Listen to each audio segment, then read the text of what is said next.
చేసుకొని నమస్కారం చేసుకోండి. అమ్మవారికి త్రాగడానికి 3 సార్లు నీళ్ళు ఇవ్వండి. ముఖే 3 చుక్కల నీళ్ళు అమ్మవారి పాదాల దగ్గర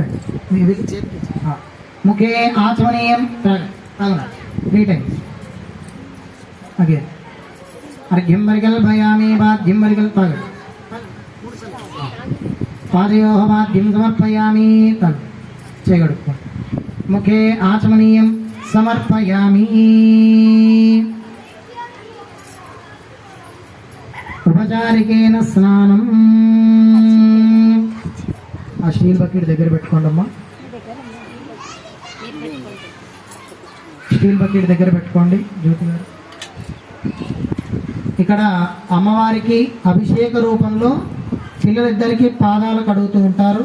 చక్కగా నమస్కారం చేసుకుంటూ ఇక్కడ జరిగేటటువంటి కార్యక్రమాన్ని చూస్తూ శ్రీమాత్రే నమః అంటూ ప్రార్థన చేసుకోండి. ఓం నమోస్వనందాయ సహస్రమూర్తయే సహస్రపాదాక్షి శిరోర్బాహవే సహస్రనామ్నే సహస్రనామ్నే పురుషాయ శాశ్వతే సహస్రకోటి యుగధారిణే నమః.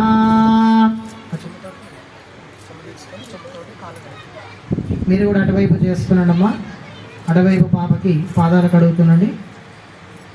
మీరు పూజ చేసిన నీళ్ళు ఉన్నాయి కదా, ఆ నీళ్ళ గ్లాస్ తోటి పాదాలు చక్కగా మొత్తం తడిచేటట్టుగా కడగండి. వెనకాతల ముందుగా నమోస్తనందాయ సహస్రమూర్తయే సహస్రపాద శిశిరోర్వాహవే సహస్రనామ్నే పురుషాయ శాశ్వతే సహస్రకోటి యుగధారిణే నమః.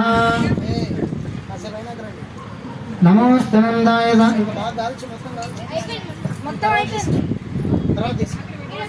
నమోస్వనందాయ సహస్రమూర్తయే సహస్రపాదాక్షి శిరోర్వాహవే సహస్రనామ్నే పురుషాయ శాశ్వతే సహస్రకోటి యుగధారిణే నమః. శ్రీ మహాకాళీ మహాలక్ష్మి మహాసరస్వతే స్వరూపిణ్యే శ్రీ లలిత త్రిపుర సుందరీ దేవ్యే నమః. ఇమాని పాద ప్రక్షాళనం సమర్పయామి.